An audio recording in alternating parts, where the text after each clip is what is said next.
সবাইকে আমন্ত্রণ জানাচ্ছি আন্তর্জাতিক সংবাদে। শুরুতেই জানিয়ে দিব সংবাদ শিরোনাম। কাসাম ব্রিগেডের হামলায় বহু ইসরায়েলি সেনা নিহত। এরপর জানাবো ইসরায়েলি ড্রোন হামলায় লেবাননে ফাতাহ কমান্ডার নিহত। আরও জানিয়ে দিব ভারতের ঔষধ কারখানায় ভয়াবহ বিস্ফোরণ, নিহত 17।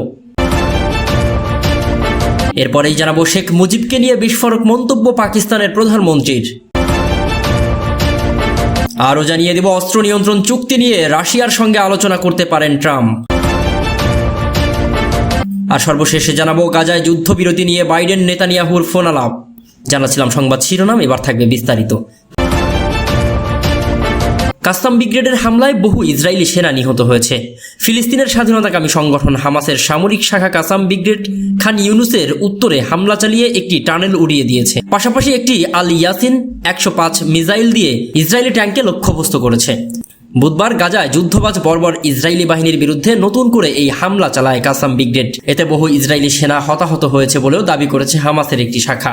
কাসাম ব্রিগেড জানিয়েছে তাদের যোদ্ধারা গাজা উপত্যকার দক্ষিণে হামাদ শহরে পশ্চিমে উত্তর খান ইউনুসের আল হাউজিন এলাকায় একটি সুড়ঙ্গের মুখে বোমা বিস্ফোরণ ঘটিয়েছে। একদল ইসরায়েলি সৈন্য সেদিকেই অগ্রসর হওয়ার পরে তারা এই হামলা চালায়, যার ফলে সব ইহুদি সেনা নিহত এবং আহত হয়েছে। কাসাম ব্রিগেড আরও জানায় তাদের যোদ্ধারা গাজা উপত্যকার কেন্দ্রে দেইর আল বালাহ শহরের পূর্বে আল ইয়াসিন 105 ক্ষেপণাস্ত্র দিয়ে ইসরায়েলের একটি মেরকাবা ট্যাঙ্ককে লক্ষ্যবস্তু করেছে। এতেও বেশ কিছু হতাহতের ঘটনা ঘটেছে।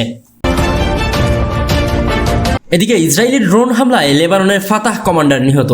গত 10 মাস ধরে ফিলিস্তিনের প্রতিরোধ আন্দোলন হামাস এবং ইরানপন্থী সশস্ত্র গোষ্ঠী হিজবুল্লাহকে লক্ষ্য করে হামলা চালিয়ে আসছে ইসরায়েল। এবার ফিলিস্তিনের ধর্মনিরপেক্ষ রাজনৈতিক দল হিসেবে বিবেচিত ফাতাহ এক সামরিক কমান্ডারকে হত্যা করেছে দেশটি। বুধবার এটি নিশ্চিত করেছে মাহমুদ আব্বাসের নেতৃত্বাধীন দলটির সশস্ত্র শাখা আল আকসা শহীদ ব্রিগেডস। ফাতাহ জানিয়েছে দক্ষিণ লেবাননে ইসরায়েলি বিমান হামলায় তাদের একজন সামরিক কমান্ডার নিহত হয়েছেন। নিহত ওই কমান্ডারের নাম খলিল আল মাগদা।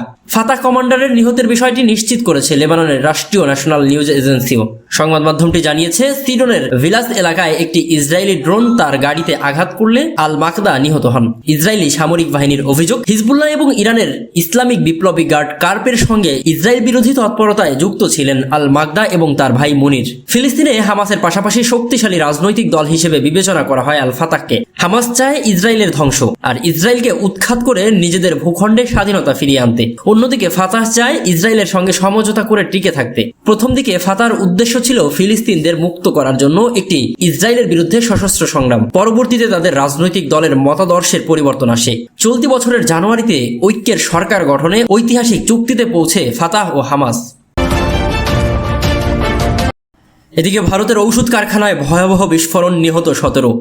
গত 2 সপ্তাহ ধরে পশ্চিমবঙ্গে আরজিকর ইস্যু ঘিরে খবরের শিরোনাম ভারত। এর মধ্যে যোগ হয়েছে ত্রিপুরার নজিরবিহীন বন্যা। এবার অন্ধ্রপ্রদেশের আনাকাপাল্লে শহরের একটি ঔষধ কোম্পানির কারখানায় ভয়াবহ বিস্ফোরণের খবর পাওয়া গেছে। এতে অন্তত 17 জন নিহত ও 41 জন আহত হয়েছে। ভারতীয় সংবাদ মাধ্যম এনডিটিভি জানায় অচ্যুতাপুরম অর্থনৈতিক অঞ্চলে একটি অ্যাসেন্টিয়া কোম্পানির কারখানায় বিস্ফোরণের ঘটনা ঘটে। আহতদের চিকিৎসার জন্য এনটিআর হাসপাতালে স্থানান্তর করা হয়েছে। আগুন নেভাতে 6টি দমকল ইঞ্জিন মোতায়েন করে কর্মীদের উদ্ধারের জন্য জাতীয় বিপর্যয় মোকাবেলা বাহিনীর সহায়তা চাওয়া হয়েছে। আনাকাপাল্লে পুলিশ কর্মকর্তা দীপিকা পাটিল জানিয়েছে বিস্ফোরণে মৃত্যু হয়েছে 17 জনের। 18 জনের অবস্থা আশঙ্কাজনক, মৃত্যুর সংখ্যা আরো বাড়তে পারে। কর্মকর্তাদের ধারণা বিদ্যুৎ সংযোগ থেকে কোথাও আগুন লেগেছে। ওই কারখানায় 2 শিফটে প্রায় 380 জন কর্মচারী কাজ করেন। স্থানীয় সময় বুধবার বেলা 2:15টার দিকে এই দুর্ঘটনা ঘটেছে। অন্ধ্রপ্রদেশের মুখ্যমন্ত্রী এন চন্দ্রবাবু নাইডুর আজ ঘটনাস্থলে পরিদর্শন করার কথা রয়েছে। এছাড়া তিনি সংশ্লিষ্ট কর্তৃপক্ষকে দায়িত্বের সঙ্গে তদন্ত করার নির্দেশ দিয়েছে।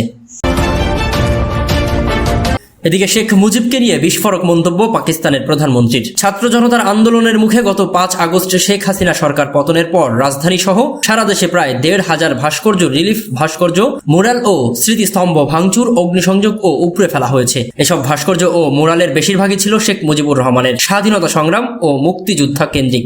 শেখ মুজিবুর রহমানের ভাস্কর্য ভেঙে ফেলার কথা উল্লেখ করে পাকিস্তানের প্রধানমন্ত্রী শাহবাজ শরীফ বলেছেন, যিনি পাকিস্তান বিরোধী আন্দোলনের নেতৃত্ব দিয়েছিলেন তিনি অবশেষে তা করুণ পরিণতি ভোগ করেছেন। বুধবার ইসলামাবাদের ন্যাশনাল ইউথ কনভেনশনে এমন মন্তব্য করেন তিনি। ভাস্কর্য ভাঙচুরের প্রসঙ্গে শাহবাজ শরীফ বলেন, তিনি খারাপ কাজ করবেন তা ফের তার উপরে আসবে। শেখ মুজিবুর রহমান এই অবিভক্ত পাকিস্তানকে 2 ভাগ করেছিলেন। তরুণদের উদ্দেশ্যে করে তিনি বলেন, আমরা যদি পাকিস্তানকে পরিবর্তন করার প্রতিজ্ঞা করি তখন খুব বেশি দূরে নয় যখন দেশটি একটি মহান মহান জাতি হিসেবে আবির্ভূত হবে। আজকে পাকিস্তান এবং বিরাজমান পরিস্থিতিতে রাজনীতিবিদ এবং জাতীয় প্রতিষ্ঠানগুলোকে সাংবিধানিক এবং অর্থনৈতিক সীমাবদ্ধতাকে মাথায় রেখে ঐক্যবদ্ধভাবে দেশের সেবা করতে হবে। যদি আমরা তা করতে পারি তবে ইতিহাস আমাদের চিরকাল মনে রাখবে, অন্যথায় ভবিষ্যৎ প্রজন্ম আমাদের কখনোই ক্ষমা করবেন না। এদিকে অস্ত্র নিয়ন্ত্রণ চুক্তি নিয়ে রাশিয়ার সঙ্গে আলোচনা করতে পারেন ট্রাম্প। ডোনাল্ড ট্রাম্প প্রেসিডেন্ট নির্বাচনে জয়ী হলে নতুন ক্ষেপণাস্ত্র প্রতিরক্ষা ব্যবস্থার মাধ্যমে যুক্তরাষ্ট্রকে শক্তিশালী করে তুলবেন এবং রাশিয়ার সঙ্গে অস্ত্র নিয়ন্ত্রণ নিয়ে আলোচনা করতে পারেন বলেও জানিয়েছেন তার সিনিয়র প্রচার উপদেষ্টা ব্রায়ান হিউজ। ডোনাল্ড ট্রাম্প রাশিয়ার সঙ্গে নতুন অস্ত্র নিয়ন্ত্রণ চুক্তিতে আগ্রহী কিনা জানতে চাইলে ব্রায়ান হিউজ রুশ সংবাদ সংস্থা তাসকে বলেন, ডোনাল্ড ট্রাম্প শক্তি অর্জনের মাধ্যমে শান্তিতে বিশ্বাস করেন। ট্রাম্পের এই উপদেষ্টা জানান, তিনি একটি শক্তিশালী জাতি গঠনের জন্য সবচেয়ে গুরুত্বপূর্ণ জিনিসগুলোর মধ্যে একটি বিষয়ে প্রায়শই কথা বলেন, সেটি হলো ক্ষেপণাস্ত্র প্রতিরক্ষা ব্যবস্থা, যা নিয়ে কয়েক দশক ধরেই কথা বলা হয়েছে। তিনি একে এমনভাবে প্রতিষ্ঠা করতে চান যা মার্কিন জনগণকে রক্ষা করবে এবং এটি যুক্তরাষ্ট্রেরই নির্মিত হবে এবং আমাদেরকে শক্তিশালী জাতি হিসেবে প্রতিষ্ঠিত করবে। ব্রায়ান হিউজ আরো বলেন, আপনি যখন বিশ্বে একটি শক্তিশালী অবস্থানে পৌঁছবেন তখন আপনি অস্ত্রের মাত্রার মূল্যায়ন শুরু করতে পারবেন। তবে আপনি যেই স্তরে কথা বলছেন সেটা নিয়ে কিন্তু যুক্তরাষ্ট্রের সঙ্গে এত দুর্বল অবস্থান থেকে আপনি আজই সেই আলোচনা শুরু করতে পারবেন না। ট্রাম্প কি শুধু রাশিয়ার সঙ্গেই সম্ভাব্য এই অস্ত্র নিয়ন্ত্রণ চুক্তি স্বাক্ষর করতে আগ্রহী, নাকি চীনকেও এতে টেনে আনতে চেষ্টা করবেন? এমন প্রশ্নের জবাবে হিউজ বলেন, যেমনটা আমি বললাম, আমরা কিন্তু আজকেই এই চুক্তি নিয়ে আলোচনা করতে যাচ্ছি না। অর্থাৎ আপনাকে আগে এই ধরনের আলোচনা করার মতো একটি অবস্থানে পৌঁছতে হবে। আপনাকে এমন একটি জায়গায় যেতে হবে যে অবস্থানে গেলে যুক্তরাষ্ট্র আবারও বিশ্বময় কর্তৃত্ব করবে এবং সম্মানিত হবে। তবে এটি বাইডেন কিংবা কমলা হ্যারিসের হাত ধরে ঘটানো সম্ভব হবে না। এদিকে গাজায় যুদ্ধবিরতি নিয়ে বাইডেন নেতানিয়াহুর ফোন আলাপ। ফিলিস্তিনের গাজায় যুদ্ধবিরতি ও বন্দী মুক্তি চুক্তি নিয়ে ইসরায়েলের প্রধানমন্ত্রী বেনিয়ামিন নেতানিয়াহুর সঙ্গে ফোনে কথা বলেছেন মার্কিন প্রেসিডেন্ট জো বাইডেন। এ সময় তিনি ইসরায়েল ও হামাসের মধ্যে সমঝোতার জন্য আসন্ন কায়রো বৈঠকের উপর গুরুত্ব আরোপ করেছেন। বুধবার এই বিষয়ে তাদের মধ্যে ফোন আলাপ হয়েছে বলে জানিয়েছে ব্রিটিশ বার্তা সংস্থা রয়টার্স। ফোন আলাপের বিষয়ে হোয়াইট হাউসের এক বিবৃতিতে বলা হয়, যুদ্ধবিরতি ও বন্দী মুক্তি চূড়ান্ত করতে জরুরি ভিত্তিতে ব্যবস্থা নেওয়ার অনুরোধ করেছে প্রেসিডেন্ট। এছাড়া কায়রোতে অনুষ্ঠিত হতে যাওয়া বৈঠকে হামাস ও ইসরায়েলের মধ্যে ব্যবধান কমানোর প্রচেষ্টা নিয়েও তাদের মধ্যে আলোচনা হয়েছে। গাজায় যুদ্ধবিরতি চুক্তি চূড়ান্ত করার প্রচেষ্টায় রোববার ইসরায়েলে গিয়েছিলেন দেশটির পররাষ্ট্রমন্ত্রী অ্যান্টনি ব্লিংকেন।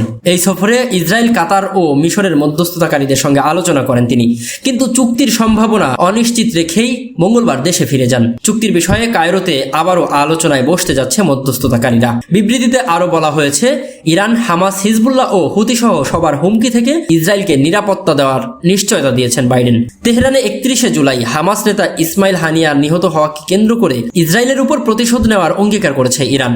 এই হত্যাকাণ্ডের বিষয়ে ইসরায়েল অবশ্য কোনো মন্তব্য করেনি। আলোচনায় আরও অংশগ্রহণ করেন দেশটির ভাইস প্রেসিডেন্ট ও আসন্ন প্রেসিডেন্ট নির্বাচনের ডেমোক্রেটিক প্রার্থী কমলা হ্যারিস। গত 7 অক্টোবর থেকে গাজায় ইসরায়েলি আগ্রাসনে এই পর্যন্ত 40,000-এর বেশি মানুষ নিহত ও 1 লক্ষ মানুষ আহত হয়েছে। হতাহতদের মধ্যে বেশিরভাগই নারী ও শিশু বলে জানিয়েছে গাজার হামাস নিয়ন্ত্রিত স্বাস্থ্য কর্তৃপক্ষ।